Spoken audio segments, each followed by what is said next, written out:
Most urban sectors, especially Milwaukee, remains hyper segregated. Why is it taking so long, or why doesn't it seem like we can move the button on diversity in neighborhoods? Because the people who have the power in this country are the people who have the money. And the people who have the money are going to decide where people live. You need to realize that there are more children attending segregated schools in the United States today than there were previous to Brown versus Board of Education. And that's a fact. You need to realize that it is not the intent of white people to let this situation change in favor of anyone but themselves. And right now, white people are really frightened. If you don't understand the destruction of Planned Parenthood offices, and you don't understand the wall that we're going to build on the southern border of the United States, you haven't read the book The Birth Dearth by Ben Wattenberg. Ben Wattenberg was a brilliant Jewish man who was a member of the American Enterprise Institute. And he wrote a book, the first paragraph of which says, "The main problem confronting the United States today is there aren't enough white babies being born in this country." He was an advisor to presidents of the United States. He wrote the book in 1987.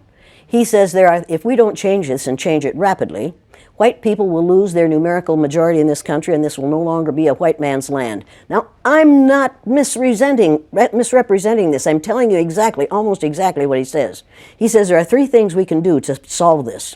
Number one, we could pay women to have babies, as they have been doing in Western European nations for years. Then he says, and these are his words, not mine, unfortunately, we would have to pay women of all colors to have babies, so we don't want to do that.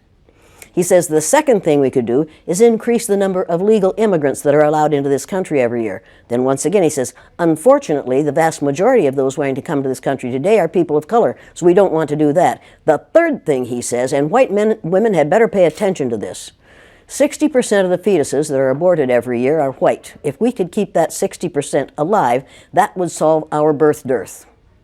Does that sound like racism to you?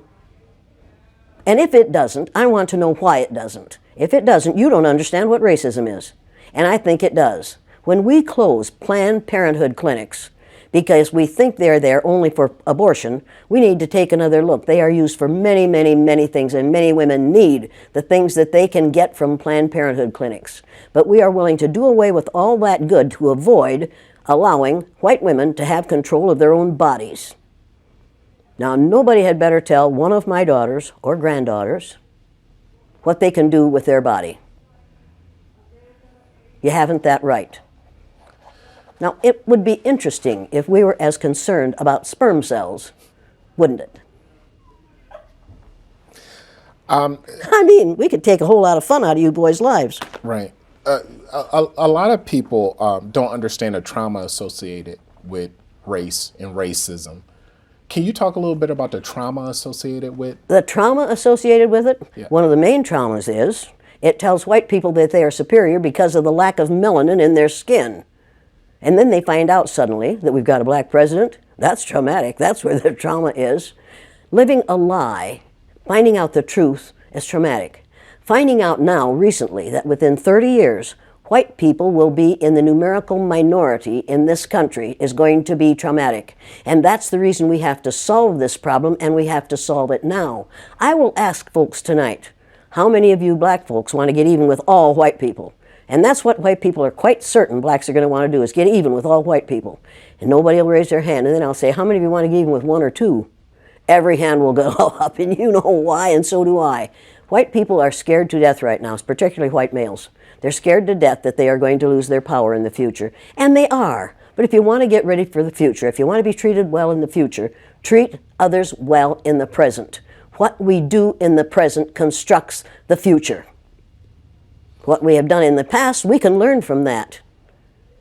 And we'd better learn from that. Those who forget the mistakes of the past are doomed to repeat them.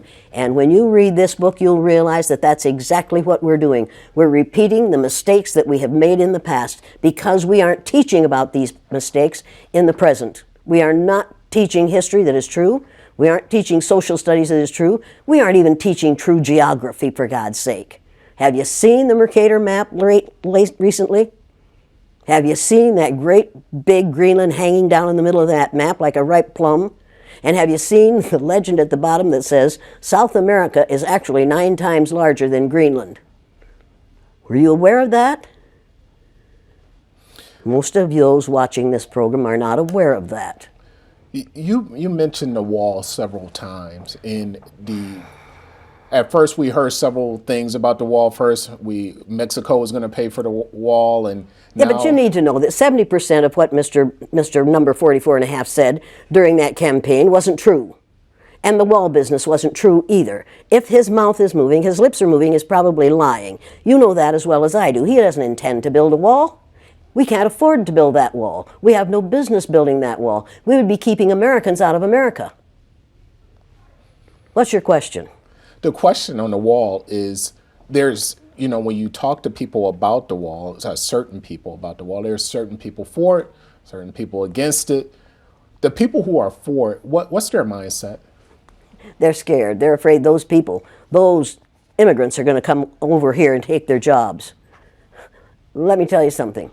You can build a wall 50 feet tall, and smart Hispanics, Latinos, smart Ecuadorians, smart others are going to tunnel under that wall and come up in their friend's house on the other side. You can build walls until hell freezes over.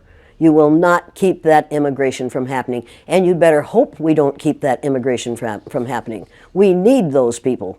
Do you know what will happen to the economy of this country if we take all the people who are brown-skinned immigrants out of this country, if we send them back? Do you know what will happen to our economy? Do you know what will happen to farming in California? Do you know what will happen to the price of your fruit?